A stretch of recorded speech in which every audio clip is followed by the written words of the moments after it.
김여정이 뭐 대한민국에 이렇게 뭐 대표단으로 오고 뭐 이랬던 적은 있었지만 지금 여기서 연설할 정도면 위상이 좀 많이 올라가 있는 건가요? 지금 현재 김여정을 구체적으로 공식적으로 말하자면은 노동당 선전선동부 부부장 이렇게밖에 이제 표현할 수가 없는데 사실상 김여정의 역할을 보면은 이인자로 볼 수가 있죠.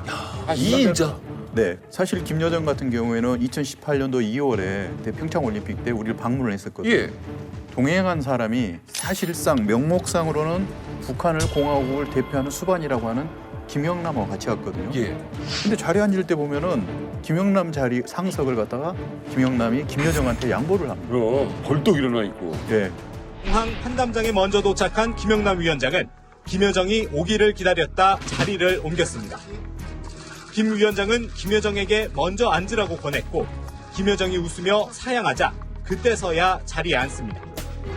명목상 북한의 국가원수인 김영남 위원장보다 김여정이 실세임을 보여준 셈입니다. 그래서 모든 게 사실은 실질적으로는 김영남보다도 더 중요한 결정이나 역할을 김여정이 하고 있다. 이렇게 우리가 봤었거든요. 지금 같은 경우에는 북한에서 중대 발표를 하면은 심지어는 우리로 말하면 장관급들도 그렇죠. 권한을 위임받아 그러거든요.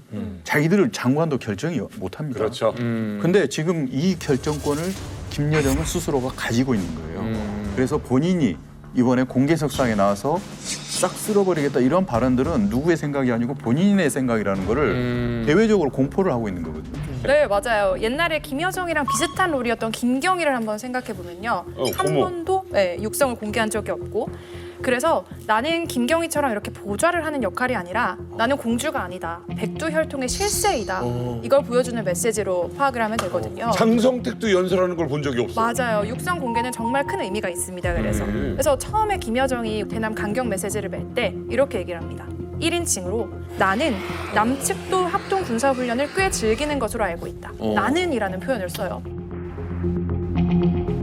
결국 그 말은 김정은이 김여정한테 네가 할 수 있을 만큼 책임을 주고 권력을 이양하겠다. 너의 책임 하에서 할 수 있는 말을 다 해라라고 본인이 길을 열어준 걸로 해석을 합니다.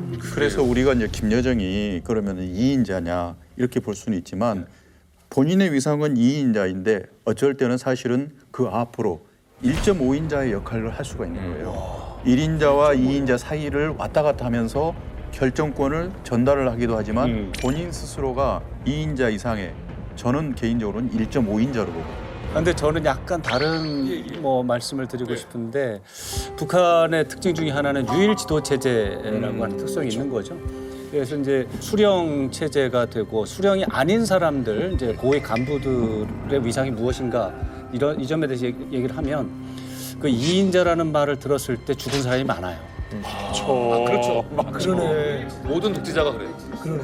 실제 사례에서 가장 그 극적인 사례는 장성택의 사례가 있는 것이죠.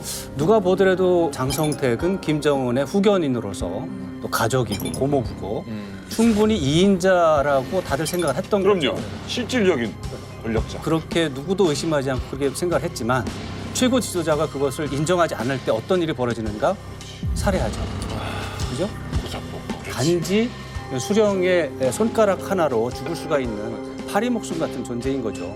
거기에서 김여정도 예외는 아니다. 그럼 다시 말하면은 지금 우리가 지금 얘기한 이 어떤 그 논리적 토대 위에서 생각을 해볼 때 김여정이 0.5로 생각될 만한 어떤 이런 종류의 일을 했다. 그럼 이 좀 위험해진 거 아닙니까? 그러니까 저는 김여정을 이렇게 급부상시키는 게 단지 그냥 김정일을 절대화하기 위한 수단이라고 생각하는데요.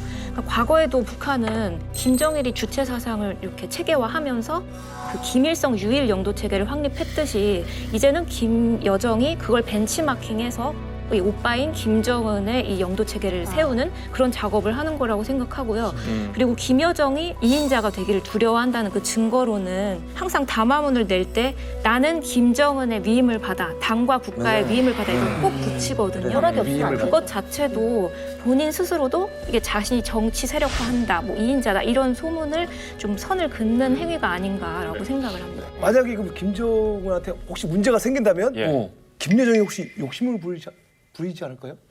그 문제는 이렇게 보시면 돼요. 김정은과 김여정은 운명 공동체를 넘어서 혈족 공동체예요. 혈맹, 백두 혈맹. 혈통 공동체고 만약에 김정은이 건강이 안 좋아져서 네.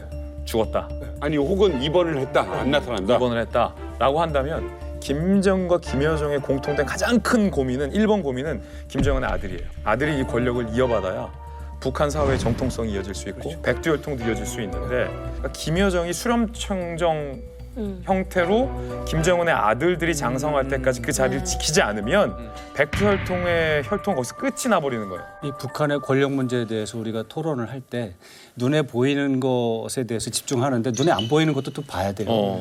리설주 여사를 봐야 돼요. 이 김정은의 아들이 중요한데 아들은 나이가 어리잖아요. 예. 그럼 그 아들의 정치적 권위, 정치적 영향력은 엄마가 행사하게 돼 있어요. 그래서 제가 볼 때 보이지 않는다고 해서 리설주 여사 요인을 뺀다는 것은 실수 가능성이 높다.